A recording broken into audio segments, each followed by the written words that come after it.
할렐루야. 이 시간 우리 가족들과 우리 전우자외에 계신 가족들과 함께 축복의 인사하겠습니다. 새해 복된 일 많으시기 바랍니다. 우리 이렇게 한번 쭉 우리 가족들과 함께 축복의 인사들 하겠습니다. 네, 네. 하나님께서 오늘도 우리와 함께 하십니다. 우리 또 인사할까요? 하나님 오늘도 우리와 함께 하십니다. 네, 2021년도가 이제 밝았습니다. 그리고 우리 송구영신 예배 희망의 촛불을 밝히면서 우리가 송구영신 예배를 우리가 하나님 앞에 올려드렸습니다. 요즘에는 모든 것이 다 최초 뭐 이런 이야기들을 많이 하게 되는 것 같습니다. 유튜브를 통해서 비대면으로 각 가정에서 송구영신 예배 드린 것도 최초요. 또 이렇게 예배당에 아크릴로 이렇게 다 막아놓고서는 통에 들어가서 설교하는 것도 최초요. 뭐 이런 여러 가지 최초가 계속해서 갱신이 되고 있습니다. 사실 신년 예배가 되면 얼마나 활기차고 행복한지 몰라요. 아마도 여느 때 같으면 우리 낙원의 성도들이 오늘 예배당을 가득 메우고, 그리고 거기에서 따뜻한 온기를 담은 손과 미소로 서로를 축복하면서 우리 새해 잘해봅시다, 아마 그렇게 인사하며 복되게 출발했었을 겁니다. 그런데 2021년의 출발은 좀 그런 기대와는 좀 거리가 있게 출발을 합니다. 중랑구에서만 코로나19 감염자, 누적 확진자가 800명이 넘은 지금 상황입니다. 그래서 그 위기 앞에서 온라인 비대면 예배 드려야만 하는 이런 어려운 상황이 우리들의 모두의 마음을 아프게 합니다. 새해를 맞이하면서 우리 성도들과 카톡을 이렇게 하고 통화하고 하면 저마다 목사님 그립습니다, 우리 성도들 그리워요 하는 이런 이야기들을 절로 하게 됩니다. 이 상황은 정말 어느 누구도 원하지 않았던 그런 상황입니다. 그렇지만 이것은 지금 우리에게는 현실이 되어져 있습니다. 이런 현실 앞에서 2021년 여러분 어떻게 맞이하고 달려가기로 결단하십니까? 이 시간에 필요한 것이 바로 용기이고, 이 시간에 필요한 것이 바로 배포입니다. 바라겐 우리 성도님들 한 분 한 분이 이러한 어려운 시기일지라도 용기를 내고 믿음의 배포를 가지고 주님의 길을 걸어갈 수 있는 우리 모든 성도님들 한 분 한 분이 다 되시기를 주님의 이름으로 간절히 축원합니다. 오늘은 신년주일을 맞이하면서 나인성에서 죽음의 행렬을 멈추시고 생명의 역사를 이루어 주신 예수님의 이야기를 여러분들과 좀 함께 나누고 싶습니다. 이 말씀 속에서 새로운 기대를 품기를 원해요. 코로나19로 인한 어려움과 아픔의 현장에 주님께서 생명의 꽃을 피워가신다나, 우리가 이런 기대감을 가지고 오늘 예배할 수 있는 우리 성도님들이 다 되시기를 간절히 바랍니다. 두 가지 중요한 교훈의 메시지를 나눌 텐데요, 여러분들 이 하나하나 여러분 가슴에 깊이 새기시기를 부탁을 드리겠습니다. 자, 첫째로는요, 예수님께서는 우리의 삶을 긍휼히 여기시며 아파하신다는 겁니다. 예수님께서는 우리의 삶을 긍휼히 여기시며 아파하신다는 거예요. 이 이야기는 무엇이겠습니까? 내가 혼자 이 괴로움 속에 놓여 있는 것이 아니고 오늘 나를 누구보다도 사랑하는 주님이 계시다라는 거죠. 자, 오늘 본문의 지역적인 배경은 나인성이라고 하는 곳입니다. 이 나인성이라고 말할 때 이 나인이라고 하는 이 이름의 뜻은 무엇이냐면 즐거움, 기쁨이라는 뜻을 가지고 있습니다. 그러니까 즐거움, 기쁨이 그 성 안에 가득하기를 소망하는 그런 기대가 그 이름 속에 담겨 있다는 것이죠. 그런데 그 기대와는 다르게 세상에서 겪게 되는 아픔과 슬픔의 역사, 그것이 그 성에서 계속 존재해 있었다는 것입니다. 그것이 바로 죽음이었다는 겁니다. 죽음은 인간의 실존적인 문제인 것, 또 우리 인간이 가장 연약한 부분이라는 사실은 모두가 공감하는 내용일 겁니다. 그래서 오늘 본문에 보면 그 죽음의 행렬이 나인성 안에서 나인성 밖으로 움직이고 있는 것을 보게 됩니다. 즐거움과 기쁨의 성 안에서 이제 거기에 머무르지 못하도록 그렇게 성 안에서 밖으로 나가야만 하는 그러한 상황, 그런 상황 속에 놓여진 그곳에 바로 주님께서 오고 계시다는 거죠. 그렇게 죽음이 정말 이런 어려움과 아픔과 상처를 주고 있는 상황 속에서 더 큰 힘겨움 속에 빠져 있는 이가 있었는데 그 사람이 바로 오늘 죽은 청년의 어머니가 됩니다. 전 성경을 읽어가면서 마음이 많이 아렸습니다. 죽음이라는 것 그 자체도 참 슬프지만 그러나 그 죽음을 바라보아야만 하는 사람들의 마음도 너무도 힘겹기 때문이죠. 누가복음 7장 12절에는 그래서 이렇게 말씀을 합니다. 성문에 가까이 이르실 때에 사람들이 한 죽은 자를 메고 나오니 이는 한 어머니의 독자요 그의 어머니는 과부라. 그 성에 많은 사람도 그와 함께 나오거늘. 이 말씀 앞에 머릿속에 그림을 그리기 시작했습니다. 나인성이 있고 거기에 성문이 있습니다. 그 성문에서 한 죽은 자를 사람들이 메고 나오고 그리고 거기에 많은 성의 사람들이 그 어머니와 함께 나오고 있는 이런 그림을 그려봅니다. 그러면서 저는 세 가지를 보게 됐어요. 하나는 뭐냐? 인간의 실존적인 문제를 보게 됐습니다. 우리가 아무리 삶을 살아가면서 자랑하고 우리가 아무리 좀 똑똑한 것처럼 생각하고 많은 소유를 가지고 있어도 결국 우리는 코끝에 호흡이 끊어지면 우리는 사람들에게 매여져서 나올 수밖에 없는 그런 실존적 존재다. 죽음 앞에 그 누구도 자유할 수 없는 사람이라는 것을 다시금 보게 됐어요. 그러면서 야고보서 4장 14절 말씀을 떠올렸습니다. 내일 일을 너희가 알지 못하는도다. 너희의 생명이 무엇이냐? 너희는 잠깐 보이다가 없어지는 안개니라. 유한하다는 이야기입니다. 우리 삶이 그런 거예요. 또 두 번째는 뭘 봤느냐? 인간의 실제적인 문제를 보게 됐습니다. 죽음의 행렬에 맨 처음에 누가 있습니까? 한 죽은 자를 메고 나오는 상역군들이 나옵니다. 그 상역군들의 어깨에는 한 죽은 자의 관이 놓여져 있겠죠. 그 사람은 누굽니까? 한 어머니의 독자요 그 어머니는 과부라고 소개합니다. 이 사람이 도대체 몇 살쯤 됐을까? 이런 생각을 해보았어요. 14절에 보니까 예수님께서 그 죽은 자를 향하여서 말합니다. 청년아 일어나라 말합니다. 그러니 지금 죽어있는 이 사람은 청년의 나이일 것입니다. 그는 어머니의 지난날의 아픔과 힘겨움 그것을 보고 있었습니다. 그리고 내가 장성하면 어머니 내가 효도하겠습니다. 아마도 그런 마음가짐을 가지고서 그렇게 살아왔을 것입니다. 또 어머니는 그의 어머니는 과부라라고 하는 이 말 속에는 그 남편이 없는 그 여인에게 있어서 이 아들은 삶의 전부였을 것이라는 겁니다.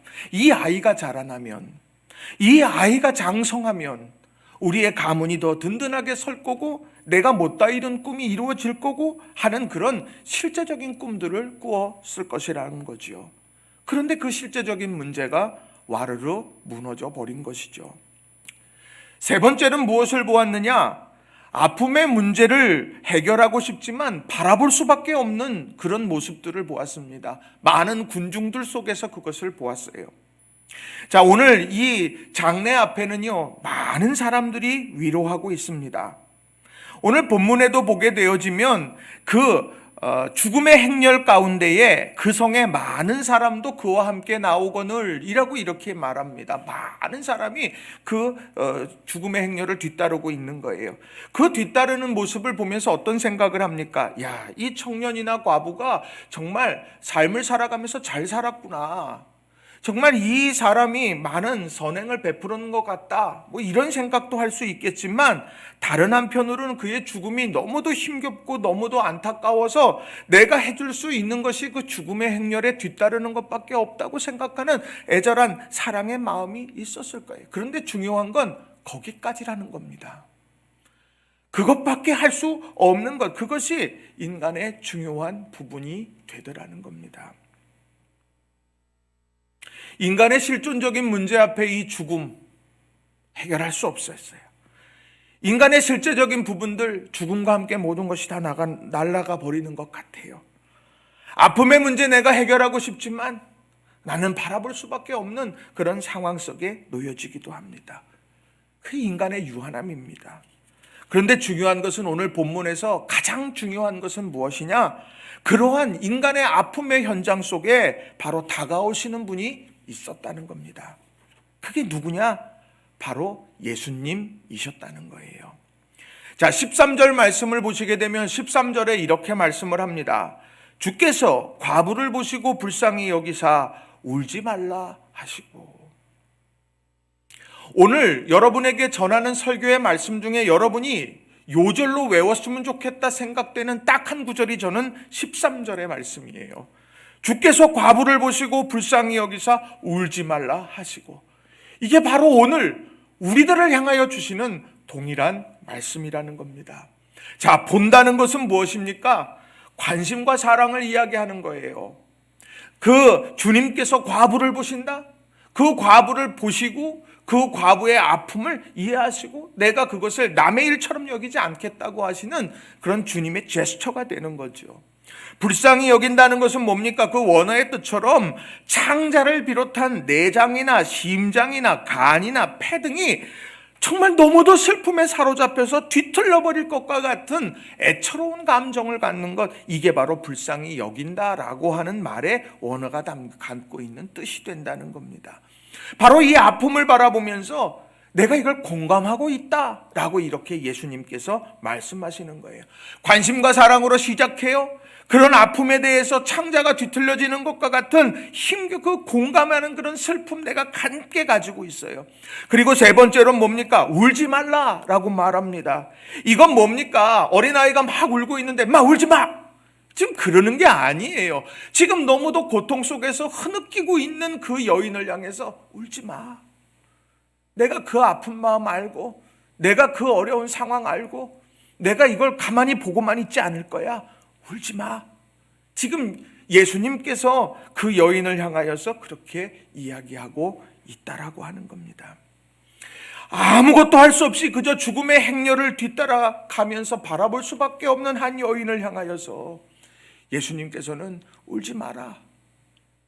그리고 과부 어머니를 위해서 효도해야 되겠다고 백만 번은 다짐했을 청년, 그러나 죽음으로 인해 사람의 손에 메어 나올 수밖에 없는 그 청년도 울지 마라 라고 하는 이 말 속에서 새로운 회복을 꿈꾸게 될 거라는 거죠. 한 가정의 아픔을 보고 그저 죽음의 행렬을 뒤따르며 바라보고 있는 그런 무리들을 바라보시면서도 예수님은 내가 그 아픔을 바라보고 내가 그 상황을 바꾸어 갈 것이라고 찾아오고 계시는 주님을 저들은 바라보며 기대하게 된다라고 하는 것입니다. 오늘 이 시대에 코로나19 시대 때문에 이 시대에 우리들이 기억해야 될 것이 무엇일까 다시 한번 돌아봅니다. 우리의 능력, 우리의 생각, 우리의 계획, 우리가 그것을 바라보면서 그래 내 계획대로만 되면 좋겠어. 여러분, 계획 세우는 게 나쁘다는 이야기가 아닙니다. 그러나 주님께서 그 계획을 이끌어 가셔야, 그래야 우리는 진정한 성취를 경험하게 된다는 거예요. 우리들이 열심으로 달려가지만 때로는 울 수밖에 없는 상황에 놓여지기도 한다는 겁니다. 그러나 그때 우리가 바라보고 들어야 할 말은 주님의 말, 울지 말라. 내 흐느낌을 바라보시면서 주님께서 나를 향하여서 위로하시는 그 위로의 말씀을 굳게 붙드는 저와 여러분이 다 되시기를 바랍니다. 요즘 우리나라 상황을 보게 되면 우리나라 그냥 반톡 나눠져서 있는 것 같습니다. 진보, 보수 나눠져 있는 것 같아요. 가진 자와 갖지 못한 자 나눠지는 것 같아요. 뭐 이렇게 돼서 다 그냥 사분오열되어져 있는 모습들을 이렇게 보게 됩니다. 그러나 오늘 그 상황들 하나하나를 놓고 보면 저마다 다 나인성의 과부처럼, 또 나인성에서 지금 죽어서 지금 메어져서 나오는 그런 청년처럼, 또 그저 그 아픔을 보면서 뒤따를 수밖에 없는 사람들처럼 하는 이런 모든 아픔들이 고스란히 다 있더라는 거예요. 기업을 경영하시는 분들, 사재를 털어서 회사를 살려내려고, 그래서 자기와 함께 열심을 다해서 일하고 있는 사람들을 세워가려고 애쓰고 몸부림치는 것, 우리 그런 것들 분명히 있어요. 그런데 그것을 애써 외면할 때가 있다는 거죠. 또 그 가운데서 열심히 일하고 있는 사람들이 있습니다. 그 일하는 사람들 열심을 다해서 최선의 노력을 다하지만 여기에서 실직하게 되어지면 내가 어떻게 우리 가정을 살려갈까 하는 그런 절박함 속에서 오늘 살아가고 있는 사람들도 분명히 있다는 겁니다. 세상은 이것을 둘로 나눠져서 생각할지 모르지만 가만히 성경의 관점을 놓고 보면 저마다 그런 어려움들과 아픔 속에서 힘겹게 살아가는 사람들로 그렇게 설명할 수 있다라고 하는 것입니다. 그런 상황 속에서 가진 자나 갖지 못한 자나, 누리는 자나 누리지 못하는 자나, 오늘 우리 모든 이 땅을 살아가는 모든 사람들이 주목해야 될 말, 다른 것이 아닙니다. 울지 말라. 주님께서 이 약속하시는 말씀, 내가 그 울음을 웃음으로 바꾸겠다 라고 하시는 주님의 음성에 귀를 기울일 수 있는 저와 여러분이 다 되시기를 주님의 이름으로 축원합니다. 이사야 53장 4절 5절 말씀을 저는 말씀을 준비하면서 제 마음에 주신 중요한 말씀이에요.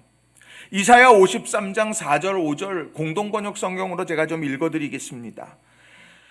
그런데 실상 그는 우리가 앓을 병을 알아주었으며 우리가 받을 고통을 겪어주었구나. 우리는 그가 천벌을 받은 줄로만 알았고 하느님께 매를 맞아 학대받는 줄로만 여겼다. 그를 찌른 것은 우리의 반역죄요, 그를 으스러뜨린 것은 우리의 악행이었다. 그 몸의 채찍을 맞음으로 우리를 성하게 해주었고 그 몸에 상처를 입음으로 우리의 병을 고쳐주었구나.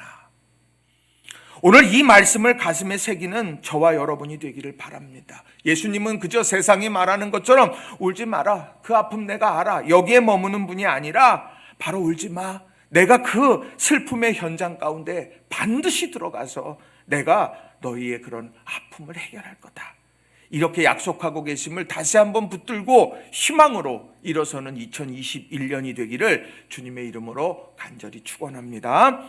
두 번째로는요, 예수님께서는 우리의 삶을 만지시며 회복해 하신다는 겁니다. 예수님께서는 우리의 삶을 만지시며 회복해 하신다는 거예요.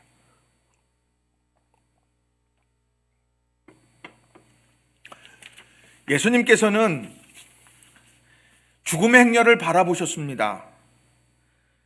그리고 그것이 일상이지, 삶을 살아가면서 죽음의 행렬은 언제나 그렇게 가고 들어오고 나가는 것이지 그렇게 생각하지 않았습니다.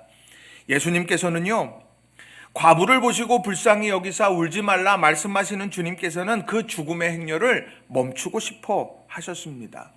왜냐하면 그것이 하나님의 나라의 모습이기 때문이라는 거예요. 하나님의 나라는요, 그런 원수가 되어져서 끊임없이 순환해 그런 보복의 순환고리를 끊어내는 것, 그게 하나님의 나라입니다. 그래서 예수님께서는 그렇게 용서를 강조하셨던 거고, 예수님께서는 제자들에게 서로 사랑을 그렇게 외치셨던 거예요. 구약 성경에 보면 도피성이 바로 그런 의미를 가지고 있는 겁니다. 순환고리를 끊어내는 것. 오늘 예수님께서는 나인성, 기쁨과 즐거움의 성 나인성에서 죽음 때문에 빠져나와야만 하는 죽음의 행렬 가운데에서 예수님께서는 그 죽음의 순환고리를 끊고 싶으셨다는 거예요. 11절에 보면 예수님의 주위에 제자와 많은 무리가 동행하고 있었다고 그렇게 말하고 있습니다. 많은 사람들이 보고 있었습니다. 그런데 그 많은 사람들이 보고 있는 가운데 예수님께서 하나님의 나라를 보여주시는 특별한 행동을 하나 하셨습니다. 그게 14절이에요. 가까이 가서 그 관에 손을 대시니 매인 자들이 서는지라. 예수께서 이르시되 청년아 내가 내게 말하노니 일어나라 하시매. 가까이 가셨어요. 그리고 그 관에 손을 대셨습니다. 이것은요, 병자의 몸에 손을 대고 안수하는 것과는 차원이 다른 일입니다. 왜냐하면 그것은 바로 많은 사람들이 보는 앞에서 그 죽은 자를 만진다라고 하는 것, 그것은 예수님 자신이 부정하게 되어지는 것을 의미하기 때문이라는 겁니다. 자, 민수기 19장 11절에 보니까 이런 말씀이 있어요. 사람의 시체를 만진 자는 이레 동안 부정하리니. 사람의 시체를 의도적으로 만져졌든 아니면 그것이 잘못해서 만지게 되어졌든 이레 동안 부정한 상태를 유지하게 된다고 말하는 겁니다. 부정하기 때문에 사람들과의 일상의 삶을 영위할 수 없고, 내가 부정하기 때문에 하나님 앞에 예배할 수 없는 상황에 놓여진다라고 하는 것입니다. 그러니 이거는 엄청나게 큰 일이 되는 거예요. 그래서 선한 사마리아인의 비유에서 제사장과 레위인이 그 거반 죽게 된 유대인을 왜 그냥 지나쳤을까?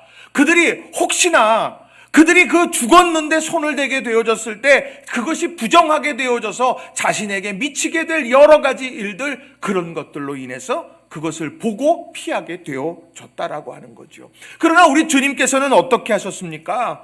오늘 주님께서는 많은 사람들, 제자도 보고 있고 많은 무리들이 보고 있습니다. 그리고 민수기 19장의 말씀처럼 사람의 시체를 만진 자는 이레 동안 부정하게 되는 것, 그것을 모든 사람이 다 알고 있는 상황인데도 불구하고 오늘 예수님께서는 그 죽음의 행렬을 향하여 성큼성큼 다가가셔서 주님께서는 그 관에다가 손을 대셨다는 거예요. 오늘 그 대시면서 예수님께서 생각하셨던 단 한 가지는 뭐겠습니까? 오늘 울고 있는 과부, 그 과부에게 울지 마. 내가 내 삶의 자리에 함께 할 거고 내 이 고통의 근원을 내가 해결할 거다. 그렇게 주님께서는 말씀하시고 다가가서 부정할 것을 감내하시면서 그 관에 손을 대셔서 죽음의 행렬을 멈추게 됐다는 거예요. 그 관에 손을 대시니 맨 자들이 서는지라. 죽음의 행렬이 멈춰졌다는 겁니다. 그리고 나서 예수님께서 말씀하십니다. 청년아, 내가 내게 말하노니 일어나라 하시매. 일으키는 것이 아닙니다. 오늘 죽어져 있는 그 관에 누워져 있는 그 청년을 향하여서 내가 내게 말하노니 내가 일어나라 라고 그렇게 말씀하고 계시다라는 것이죠. 그랬더니 15절에 어떻습니까? 죽었던 자가 일어나 앉고 말도 하거늘 예수께서 그를 어머니에게 주시고. 오늘 그 청년이 일어나 앉고 말도 한다고 말합니다. 무슨 말을 할까요? 자신의 인생의 끝이라고 여겼던 그 순간에 다시금 기회가 주어졌습니다. 평생을 과부로 살아왔던 그 어머니를 향하여서 효도할 수 있고 자신의 가슴 속에 꿈꾸고 있고 품었던 그런 비전과 꿈을 이루어갈 수 있는 기회를 다시 얻게 되어지는 그런 엄청난 전환의 순간이 아닙니까? 막다른 골목에서 새 길을 열어가는 하나님의 놀라운 역사를 오늘 보여주고 있다는 거예요. 그런데 더 감사한 건 뭐냐? 오늘 그 죽었던 자가 일어나 앉고 말하게 됐는데 예수님께서 그를 어머니에게 주셨다는 거예요. 오늘 이 어머니는 뭡니까? 사랑하는 아들을 잃었습니다. 독자를 잃었습니다. 자기가 의탁할 수 있는 사람은 이 아들밖에 없는데 이 아들이 죽었어요.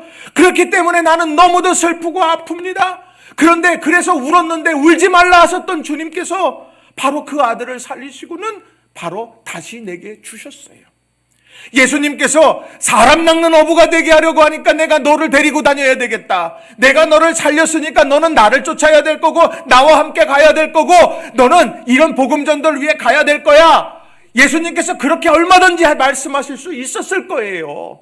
그런데 주님께서는 울지 말라. 오늘 울고 있던 그 과부를 향하여서 그 과부의 가장 소망되어졌던 한 가지, 그 아들을 다시 품에 안게 만드셨다는 거예요. 울지 말라 하셨던 그 주님께서 그 눈물을 닦아주시는 역사가 있었다는 겁니다. 여러분, 우리가 희망을 어디에서 갖겠습니까? 우리가 2021년 시작하면서 어떤 기대, 어떤 생각을 가지고 우리가 살아가겠어요? 우리는 오늘 주님께서 우리를 향해서 울지 마, 울지 말라, 내가 있잖냐 라고 하시는 주님의 말씀을 다시 한번 생각할 수 있고 또 그 말씀을 붙들 수 있는 저와 여러분이 다 되시기를 주님의 이름으로 간절히 축원합니다.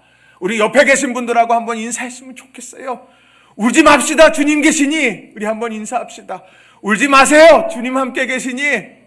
우리 이거 중요한 겁니다. 텅 빈 예배당에서 지금 여러분들 이게 저희 없어요. 그런데 여러분은 지금 앉았던 그 자리가 제 눈에는 생생하게 이렇게 지금 있습니다. 그 자리에서 여러분이 지금 막 말씀을 나누는 것 같아요. 울지 마세요. 주님께서 그 눈물 닦아주실 거예요.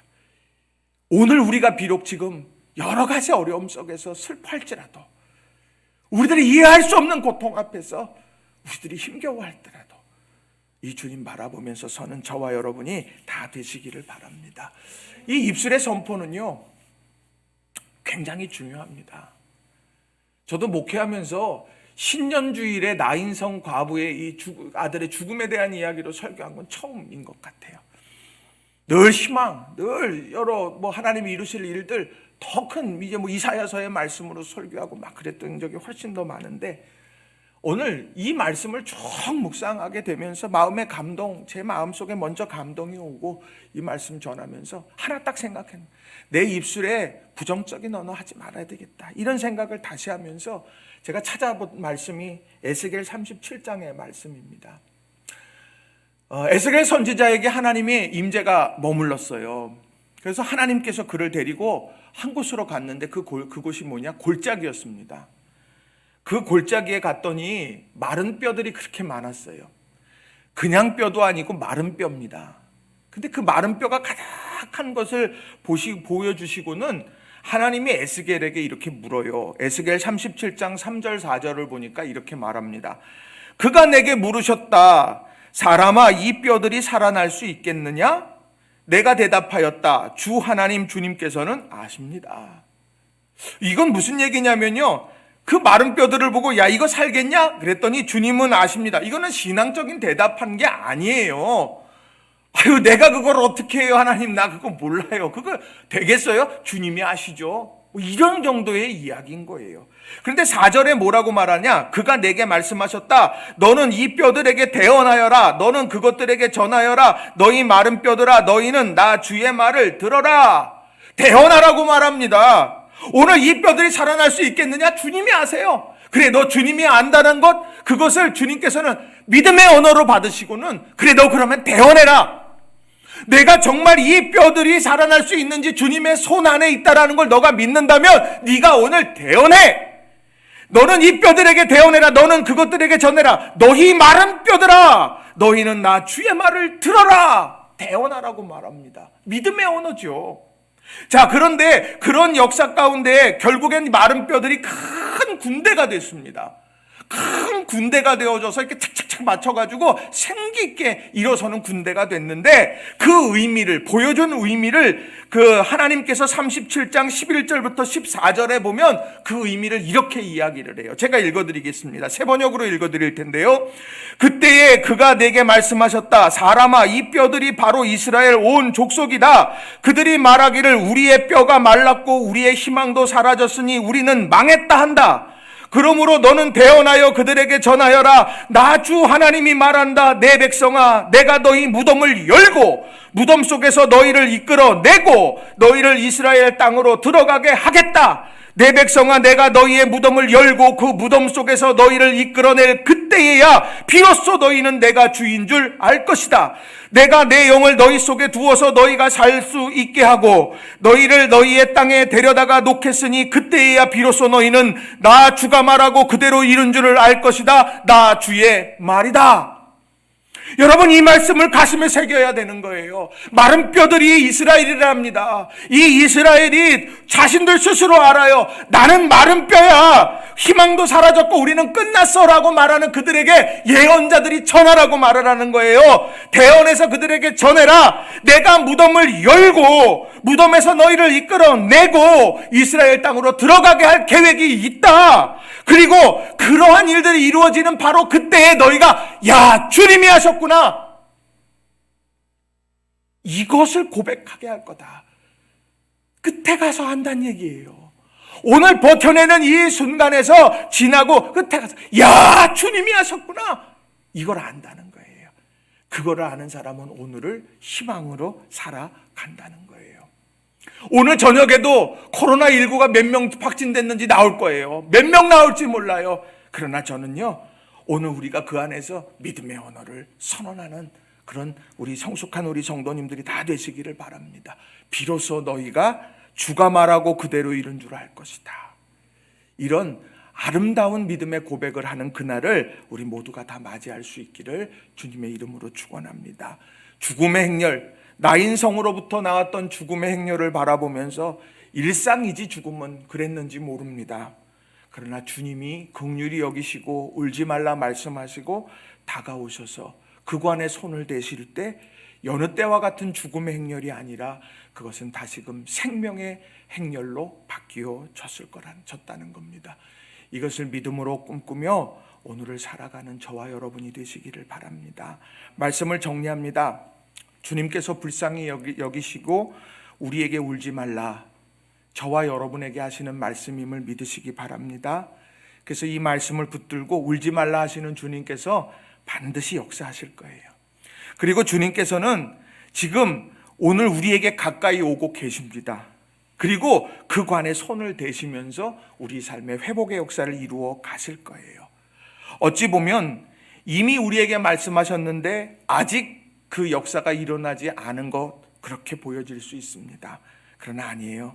중요한 것은 마침내 우리 주님은 그 역사를 이루실 것이고 죽음의 행렬을 멈추어 가실 겁니다.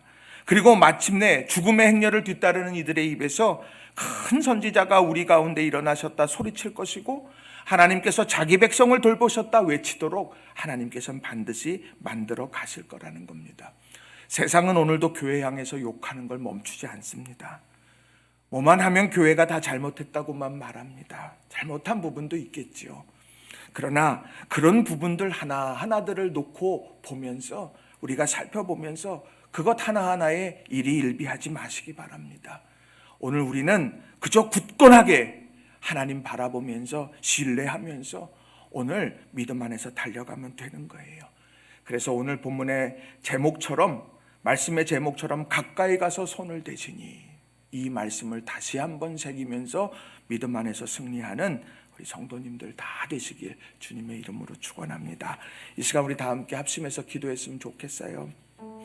하나님, 우리에게 울지 말라 하시는 주님의 마음, 주님의 말씀 신뢰하게 해주세요. 가까이 와서 내가 부정해지더라도 내가 너를 살려내겠다, 그 관에 손을 대시는 주님의 그 행동하는 사랑, 그것이 우리에게 있음을 다시 한번 우리도 고백하게 해주세요. 이 시간 말씀 의지해서 우리의 한 해의 모든 것을 주님 앞에 맡기면서 이 시간 같이 기도하겠습니다. 기도하십시다.